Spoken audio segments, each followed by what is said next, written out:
అనుగ్రహించి ఆయన ఇంటిలో మనం చేరి ఈ నూతన వత్సరంలో 2వ మాసంలో ప్రభు మనల్ని ప్రవేశపెట్టి మొదటి ప్రభు దినమందు సంఘముగా సమిష్టిగా చేరి వచ్చి ప్రభువును ఆరాధించడానికి, మన జిహ్వా ఫలం ప్రభువుకు అర్పించడానికి ప్రభు మనకై అనుగ్రహించిన సమయాన్ని బట్టి, ప్రభు మనకు చేసిన ఏర్పాటును బట్టి ప్రభువుకు మనం ఎంతో కృతజ్ఞులము. ప్రభువును ఆరాధించడం కొరకై దేవుని వాక్యములో నుండి అపోస్తలుడైన పౌలు రోమీలకు రాసిన పత్రిక 6వ అధ్యాయాన్ని తీసుకుందాం. రోమా పత్రిక 6వ అధ్యాయము 18వ వచనము, ఆ తర్వాత 20వ వచనము, 21వ వచనము మనమందరం కలిసి ఈ మాటలు మనం చదువుకుందాం. పాపము నుండి విమోచింపబడి నీతికి దాసులైతిరి, ఇందుకు దేవునికి స్తోత్రము. మీరు పాపమునకు దాసులై ఉన్నప్పుడు నీతి విషయమై నిర్బంధము లేని వారై ఉంటరి. అప్పటి క్రియల వలన మీకేమి ఫలము కలిగను? వాటిని గురించి మీరు ఇప్పుడు సిగ్గుపడుచున్నారు కారా? వాటి అంతము మరణమే. చాలు. ప్రభు సాయం కొరకై చిన్న ప్రార్థన చేసుకుందాం.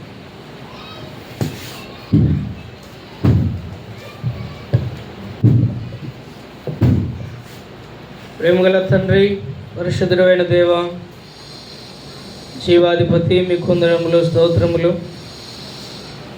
మీ ఘనమైన నామాన్ని బట్టి వందనాలు.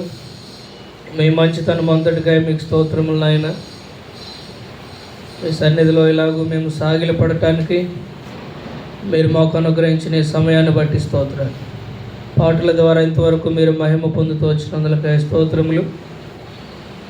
సమయంలో మిమ్మల్ని ఆరాధించట కొరకై మా గమనానికి తెచ్చిన లేఖన భాగములను మా వినికిడిలో మీరు విరిచి మాకు వడ్డించము, ఆశీర్వాదకరంగా చేయము. ఆత్మతో సత్యముతో మిమ్మల్ని ఆరాధింప కృపను అనుగ్రహించు. అలవాటుతో కూడిన ఆరాధన కాక వాక్యపు వెలుగులో మేము మిమ్మల్ని ఆరాధింప మీ కృపను అనుగ్రహించమని వచ్చిన మా ప్రియులందరిని బట్టి వందనాలు. రావలసిన మా ప్రియులను త్వరపెట్టి తోడుకొని రండి. ఈ సమయంలో ఇది అవసరం, నన్ను కనికరించమో ప్రభు. ప్రభా మరి నాయన మీ మాటలు ఉంచండి. నిర్గమ 4:12, 21:9, లూకా 12:12 ప్రకారం ఆ పక్షమందు మీరు జ్ఞాపకం చేసుకోమని వందనములు చెల్లిస్తూ యేసు ప్రభువారి నామములో ప్రార్థించి వేడుకుంటున్నాం తండ్రి. ఆమేన్.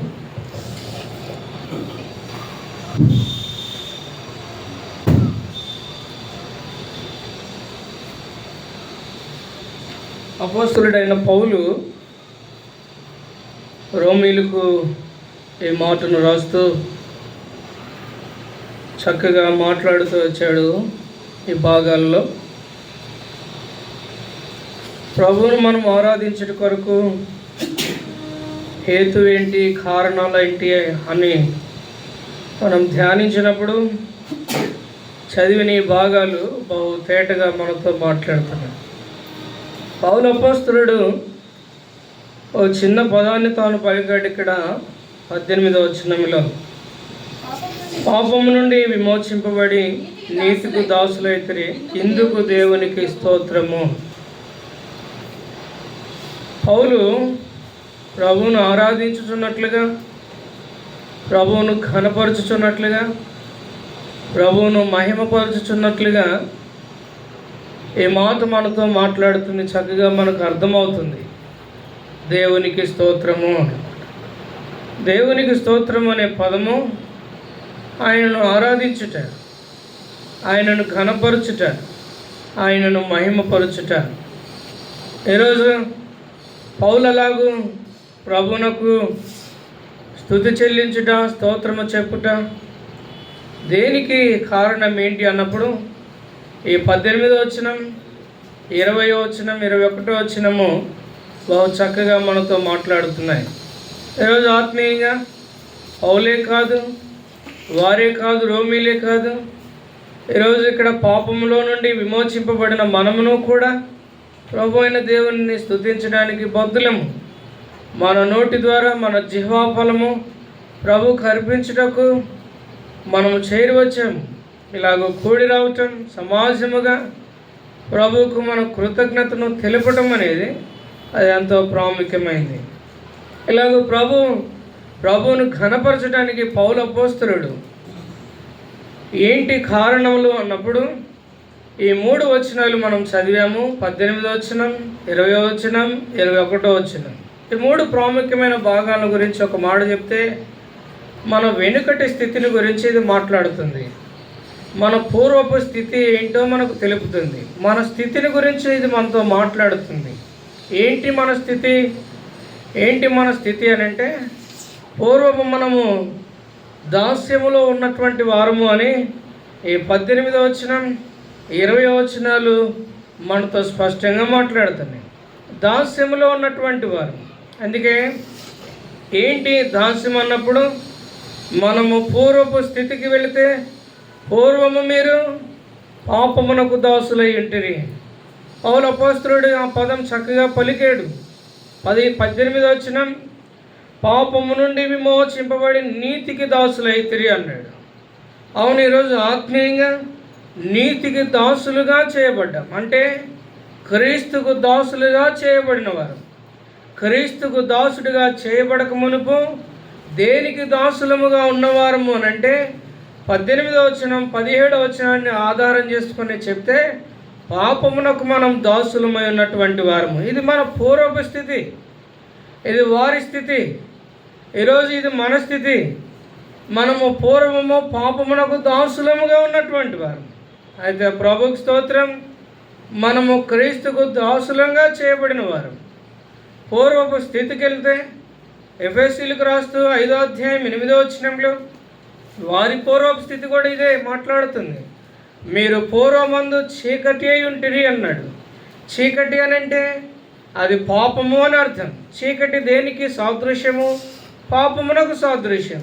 ఈరోజు వారే కాదు, ఎఫెసీయులే కాదు, ఈనాడు రోమీలే కాదు, ఈనాడు మనము సర్వలోకములో ఉన్న మనం అందరము, ప్రతి మనుష్యుడు పాపములో ఉన్నవాడు, పాపము చేత బంధింపబడినవాడు, పాపదాస్యములో ఉన్నటువంటి వాడు.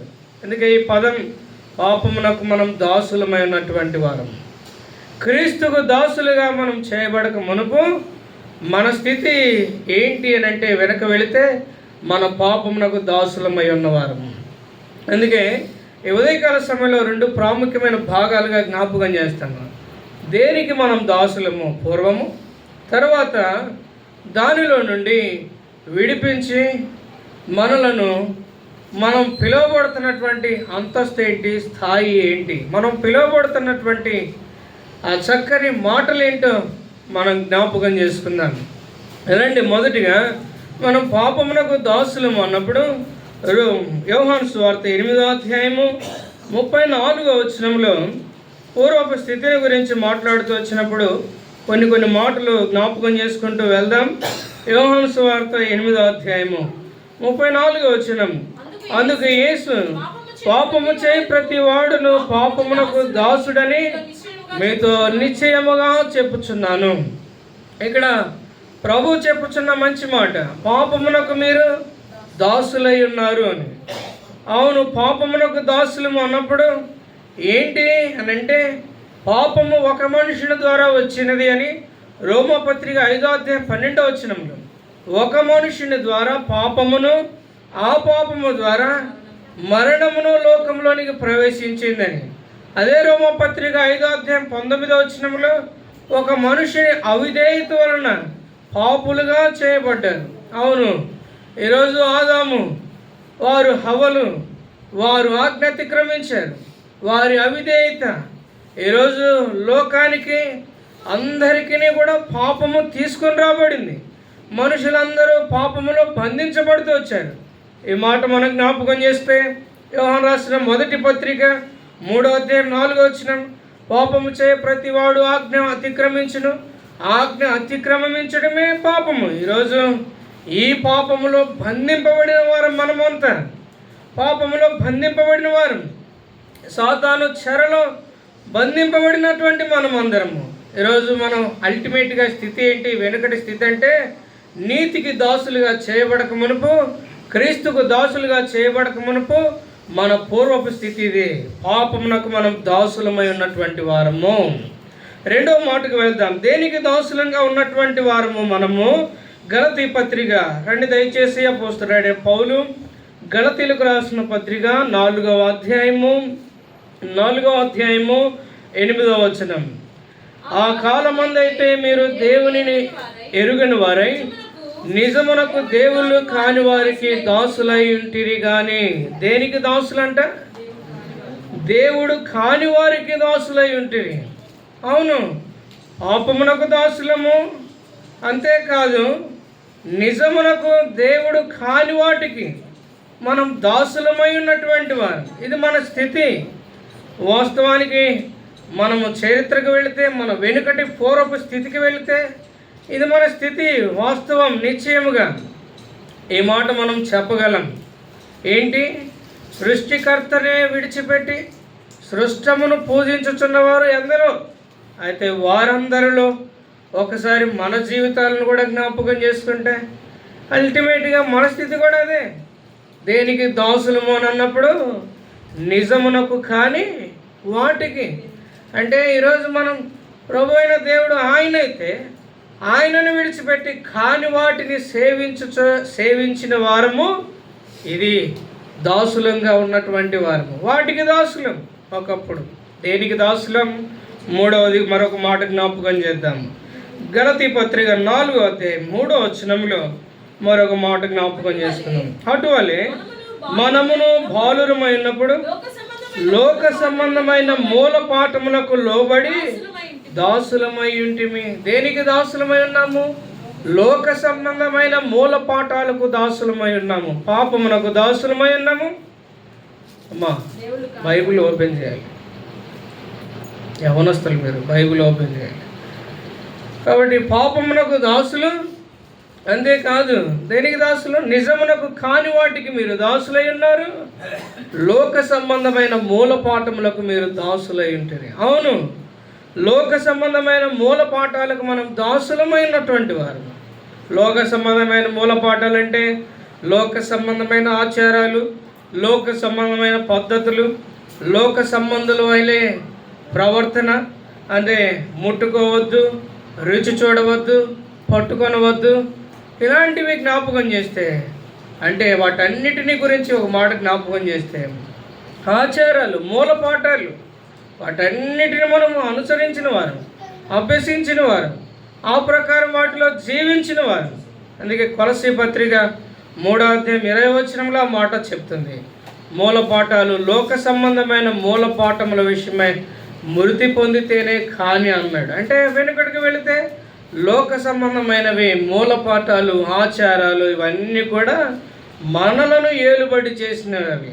ఈరోజు ప్రభుకు స్తోత్రం, మనము దాని నుండి విడిపించబడిన వారు, విమోచింపబడినటువంటి వారు.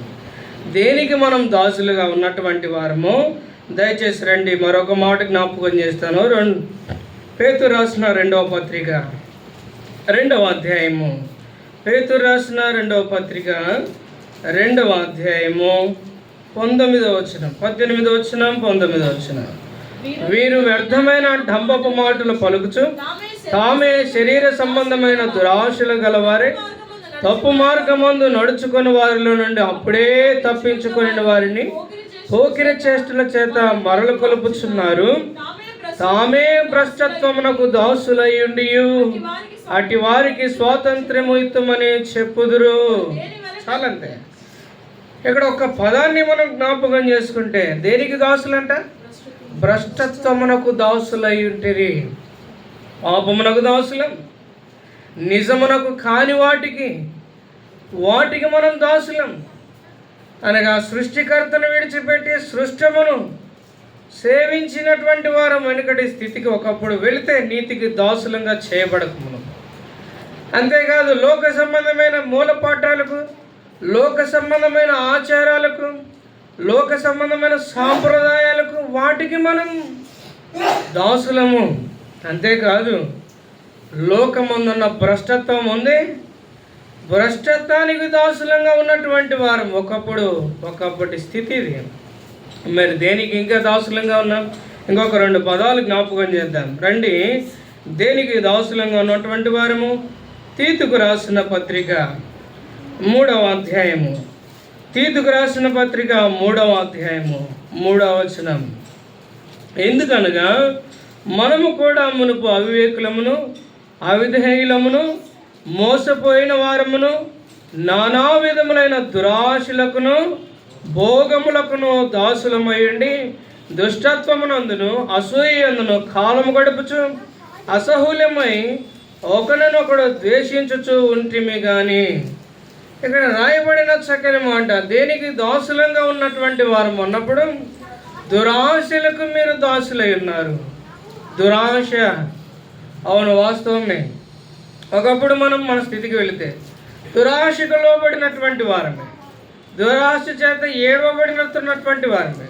ఈరోజు లోకంలో ఎందరో దురాశలకు ఏడవబడి మరలు కొల్పబడి తమను తాము ఛేదించుకుంటున్నారు, తమను తాము నాశనం తెచ్చుకుంటున్నారు, తమను తాము కుటుంబాలుగా పాడు చేసుకుంటున్నారు కలరు.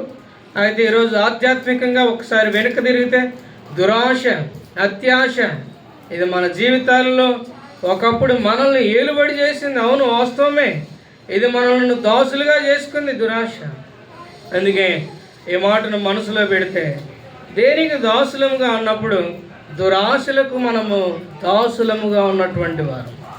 అంతేకాదు ఇంకొక పదం ఒకటి వాడాడు, భోగములకును దాసులుగా ఉంటుంది. ఇక్కడ ఈ పదము భక్తుడు భోగములు అని రాశాడు. కానీ మత్తయి సువార్త 6వ అధ్యాయం 24వ వచనంలో యేసుక్రీస్తు ప్రభువారు చెప్పిన మరొక మాటను జ్ఞాపకం చేస్తే బాగుంటుంది. మత్తయి సువార్త 6వ అధ్యాయము 24వ వచనం, ఎవడును ఇద్దరు యజమానులకు దాసుడుగా నుండనేరడు, అతడు ఒకరిని ద్వేషించి ఒకరిని ప్రేమించును, లేదా ఒకరిని పక్షముగా నుండి ఒకరిని తృణీకరించును. మీరు దేవునికిని సిరికిని దాసులుగా నుండనేరరు. దేనికి దాసులుగా ఉన్నవారు? సిరికి దాసులుగా ఉన్నటువంటి. మరి అదే తీతు 3వ అధ్యాయం 3వ వచనంలో మాట భోగములకు మీరు దాసులేండి అంటే సిరికి దాసులుగా ఉన్నటువంటి వారు. అవును, ఈరోజు ధనాపేక్ష సమస్తమైన కీడులకు మూలము అని రాయబడింది. వాస్తవమే, అది ఊరి ఒడ్డుతుంది. అయితే ఒకప్పుడు మన స్థితికి వెళితే దీనికి దాసులంగా ఉన్నటువంటి వారమే. క్రీస్తుకు దాసులంగా చేయబడక మునుపు దేనికి దాసులంగా ఉన్నవారము. ఇంకొక పదాన్ని జ్ఞాపకం చేద్దాం.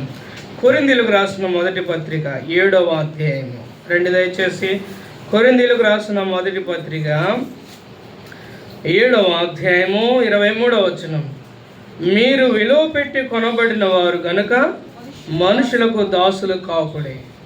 విలువ పెట్టి కొనబడ్డామని ఇప్పుడు మన గురించి చెప్పబడుతుంది. అయితే గత బ్రతుకుకు, గత జీవితానికి వెనుకటి స్థితికి వెళితే దేనికి, ఎవరికి దాసులం? మనుషులకు దాసులంగా ఉన్నటువంటి వారు. అవునండి, ఇది వాస్తవం. ఖచ్చితంగా చెప్పగలం. ఈ దినాల్లో విమోచింపబడిన వారు సైతం కూడా మనుషులకు దాసులుగా ఉంటున్నారు. అది ఎంతో అజ్ఞానము. ప్రభువును వెంబడించాలి, ప్రభువును సేవించాలి, ప్రభువును అంటిపెట్టుకొని హత్తుకొని ఆయన యందు మనం నడుచుకోవాలి. కానీ చాలామంది మనుషులకు దాసులుగా చేయబడుతున్నారు. ఇది మన స్థితి, ఒకప్పుడు స్థితి ఇది. ఇలాంటి మనలను పాపమునకు దాసులం, నిజమునకు కాని వాటికి దాసులం, అంతేకాదు మూలపాఠాలకు, లోక సంబంధమైన వాటికి దాసులం, భ్రష్టత్వానికి దాసులం, దురాశలకు దాసులం, భోగములకు సిరికి దాసులము, మనుషులకు దాసులముగా ఉన్నటువంటి వారు. ఇలాంటి మనలను ఎలాంటి వారినిగా చేశాడు? కొన్ని మాటలు తలచి ఆరాధనలోకి వెళ్దాం. ఇలాంటి మనలను ఏం చేశాడు? కొరింథీయులకు రాసిన మొదటి పత్రిక 7వ అధ్యాయం 22వ వచనం చదువుదాం. కొరింథీయులకు రాసిన మొదటి పత్రిక 7వ అధ్యాయం 22. ప్రభువునందు పిలువబడిన దాసుడు ప్రభువు వలన స్వాతంత్ర్యమును పొందినవాడు, ఆ ప్రకారమే స్వతంత్రుడై పిలువబడినవాడు క్రీస్తు దాసుడు. అంటే ఈరోజు మనము ఇలాంటి వారము, ఇందులో బంధింపబడిన వారము, ఈ స్థితిలో ఉన్నటువంటి వారం మనం, దీనికి దాసులుగా ఉన్నటువంటి వారం. 7 అంతల అనుభవంలో ఇలాంటి మనలను స్వతంత్రులుగా పోనిచ్చినవాడు, స్వతంత్రులుగా మనలను చేసినవాడు, మనలను విడిపించినవాడు మన ప్రభు అయిన యేసుక్రీస్తు వారు. అందుకే యోహాను సువార్త 8వ అధ్యాయం 32వ వచనంలో క్రీస్తు మిమ్ములను స్వతంత్రులుగా చేయను. అవును, ఆయన మనలను వీటి నుండి విడిపించినవాడు. లోక సంబంధమైన వాటి నుంచి అలాగూ జ్ఞాపకం చేస్తే, ఆ భౌతిక సంబంధమైన వాటన్నిటి విషయంలో నుంచి జ్ఞాపకం చేస్తే అల్టిమేట్గా ప్రభు మనలను స్వతంత్రులుగా చేశాడు, విడిపించాడు. అందుకే గలతీ పత్రిక 5వ అధ్యాయం 1వ వచనం ఏం మాట్లాడుతుంది? రండి దయచేసి గలతీ పత్రిక 5వ అధ్యాయం 1వ వచనాన్ని చదువుదాం. గలతీ పత్రిక 5వ అధ్యాయం 1వ వచనం. ఈ స్వాతంత్ర్యమును అనుగ్రహించి క్రీస్తు మనలను స్వతంత్రులుగా చేసి ఉన్నాడు. కాబట్టి మీరు స్థిరముగా నిలిచి మరలా దాస్యమును కాడి కింద చిక్కుకొనకుడి. అంటే ఎక్కడున్నాం మనం? ఒకప్పుడు స్థితి దాస్యం అనే కాడి కింద ఉన్నటువంటి వారు. 7 అంతల అనుభవం ఈ దాస్యము కింద మనం ఉన్నటువంటి వారు. అయితే ఇలాంటి మనలను ప్రభు స్వతంత్రులుగా చేశాడు, స్వేచ్ఛనిచ్చాడు, విడిపించాడు, విమోచించాడు. అందుకే ఒక మాట చెప్తే 1 కొరింథీ 7:23, మీరు విలువ పెట్టి కొనబడిన వారు. ప్రభు మనల్ని కొన్నాడు, ప్రభు మనల్ని కొన్నాడు. 1 కొరింథీ 6వ అధ్యాయం 18, 19, 20 వచనాల్లో మీ దేహము మీది కాదు, మీరు విలువ పెట్టి కొనబడిన వారు. మీరు మీ సొత్తు కారు. ఎవరు మీరు అంటే మీరు నా సొత్తు. ఈరోజు ఆయన సొత్తుగా మనం చేయబడిన వారు.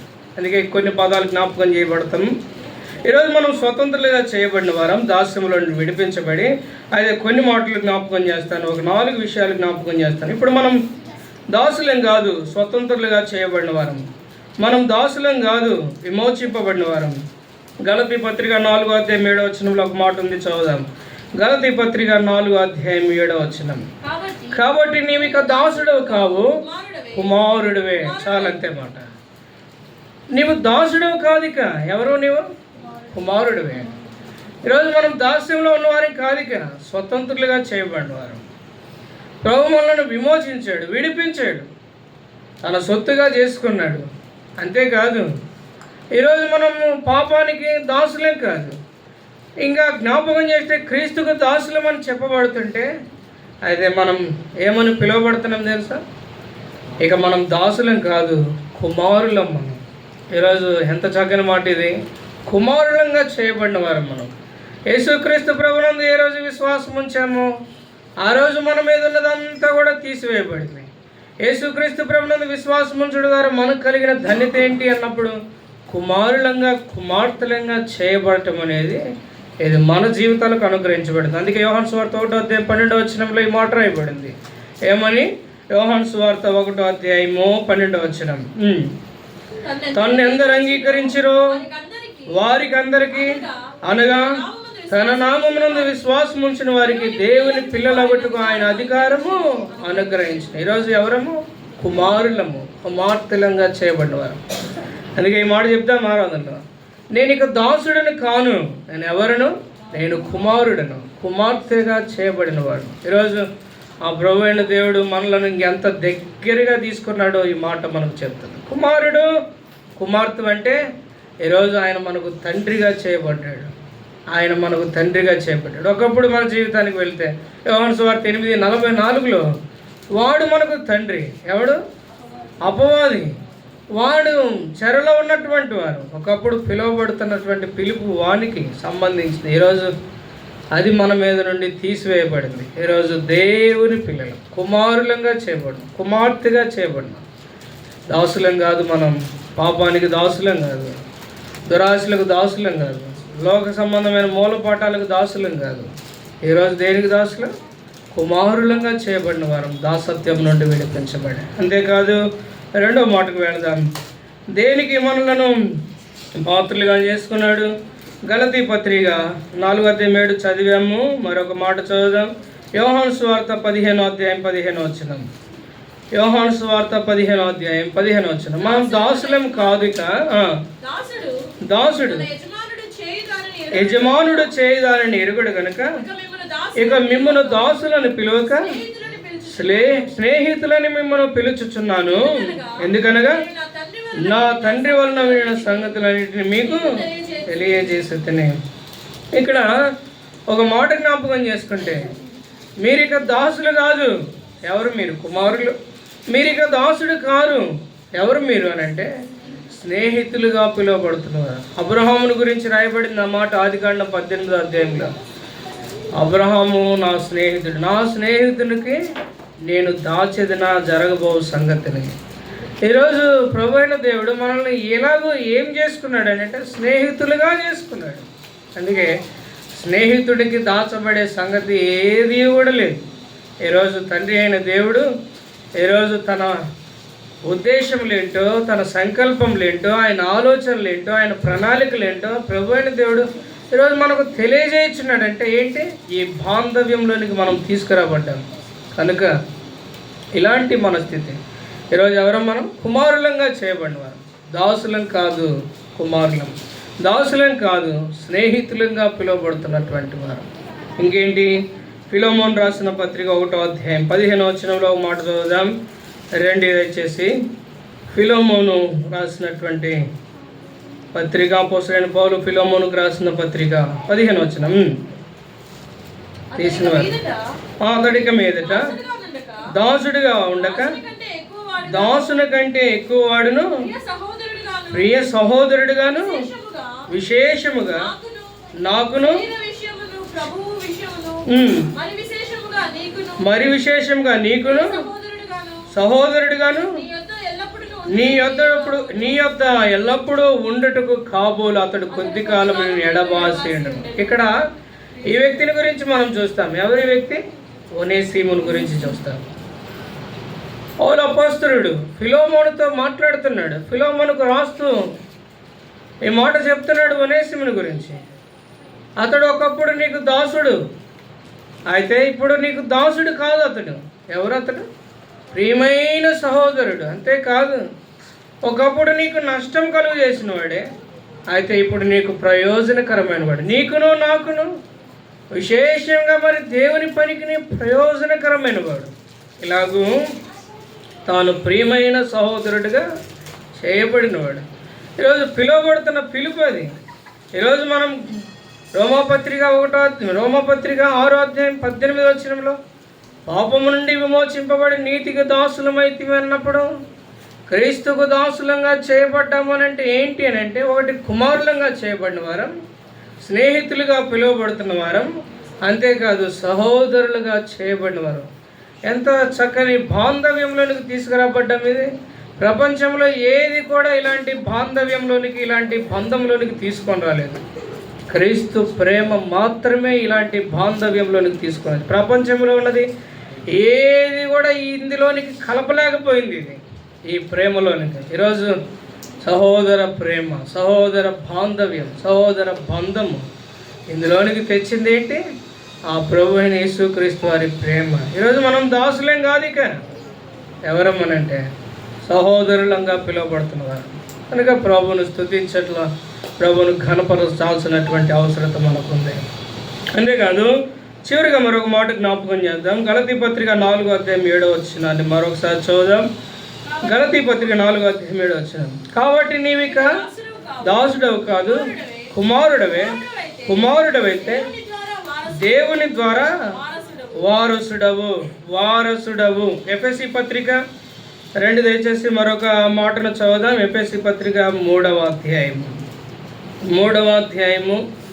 6వ వచనం. ఈ మర్మం ఏదనగా అన్యజనులు స్వార్థ వలన క్రీస్తు యేసునందు యూదులతో పాటు సమాన వారసులు,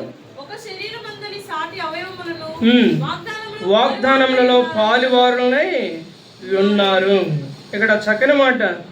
క్రీస్తు యేసునందు మీరు యూదులతో పాటు ఏమయ్యాడు? సమాన వారసులయ్యారు. వారసులుగా చేయబడినవారు. దాసులేం కాదు మనం. ఎవరము అనంటే వారసులంగా చేయబడిన వారు.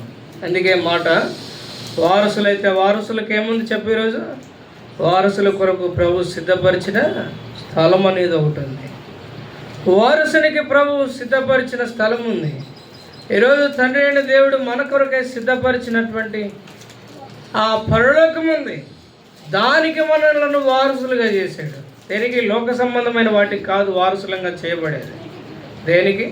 ఈ లోకంలో జీవించేవారైతే వారసులుగా చేయబడటానికి వారసుడు కావాలని చాలాసార్లు అడుగుతారు. దేనికనంటే ఆస్తిని కాపాడుకోవటానికి, లేకపోతే తన తర్వాత తన కుటుంబంలో చలామణి కావటానికి అని అంటారు. ఈరోజు అలాంటిది కాదు. ఈరోజు దేనికి వారసులం? ప్రభువుకున్నటువంటి ఒక రాజ్యం ఉంది. ఆ రాజ్యానికి దానికి మనలను వారసులుగా చేశాడు. ఇక్కడ వారసుడిగా చేయబడకపోతే అక్కడ స్థానం లేదు. ఇక్కడ వారసుడిగా చేయబడకపోతే అక్కడ స్థానం లేదు. అక్కడ ప్రభుతో ఉండేది లేదు. ఈరోజు ఆత్మీయంగా ప్రభు మనకు అనుగ్రహించిన నిరీక్షణ ఏంటి? ప్రభుతో కూడా ఉంటాం, ప్రభువుని ఎదుర్కొంటాం, ప్రభువుని కలుసుకుంటాం, ప్రభు ఉన్న చోటు మనం ఉంటాం. ఆయన పోలికలోనికి మార్చబడబోతున్నాం. ఒక దినం రాబోతుంది, ఒక క్షణం, ఒక రెప్పపాటులో, ఒక క్షణంలోనే, రెప్పపాటులోనే మనమందరము మార్చబడబోతున్నాం. మనమందరమును కూడా ఆయన రాబోతున్నాడు. ప్రభు అయిన దేవుడు రాబోతున్నాడు.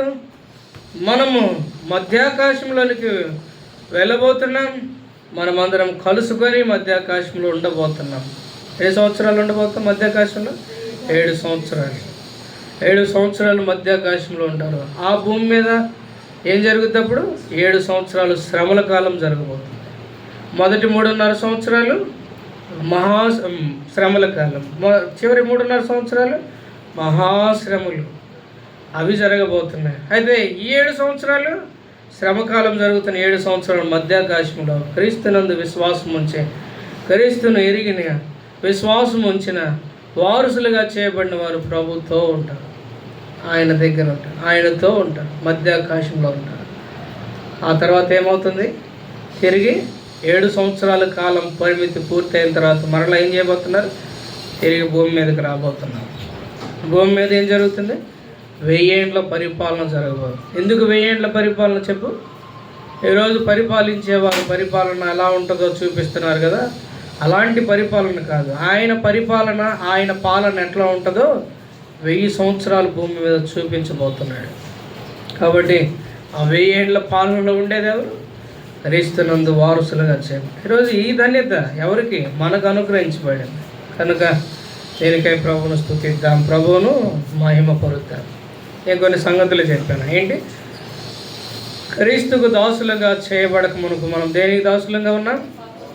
పాపమునకు దాసులం, నిజమునకు కాని వాటికి దాసులం, లోక సంబంధమైన మూలపాఠాలకు దాసులం, భ్రష్టత్వములకు దాసులం, దురాశలకు దాసులం, సిరికి దాసులము, మనుషులకు దాసులంగా ఉన్నటువంటి ఇలాంటి మనలను ప్రభు దాసులం కాదు, ఇక మనం కుమారులంగా చేశాడు. దాసులం కాదు, మనం స్వతంత్రులుగా చేశాడు. దాసులం కాదు, మనం విమోచింపబడిన వారు, సొత్తుగా చేయబడిన వారు. దాసులం కాదు, మనం ఇక కుమారులం, స్నేహితులుగా పిలువబడుతున్నాం. దాసులం కాదు, ఇక మనం ఎవరు? ప్రియమైన సహోదరులుగా చేయబడిన వారు. దాసులం కాదు, ఇక మనం ఎవరు? వారసులుగా చేయబడిన. కాబట్టి ఈదనైతే ప్రభు మనం కలుగు చేసిన దాన్ని బట్టి ప్రభువును మనం స్తుతించి ప్రభువును మనం కనపరుచుకుందాక మనమందరము ఆరాధనలో ప్రవేశిద్దాం. ఒక సహోదరి, ఒక సహోదరుడు అట్లా ఆరాధించేయండి. ముందు సండే స్కూల్ టీచర్ ఆరాధన చేసిన తర్వాత సండే స్కూల్ పిల్లలు మీరు కిందకి వెళ్ళండి. అందుకైనా అక్కడికి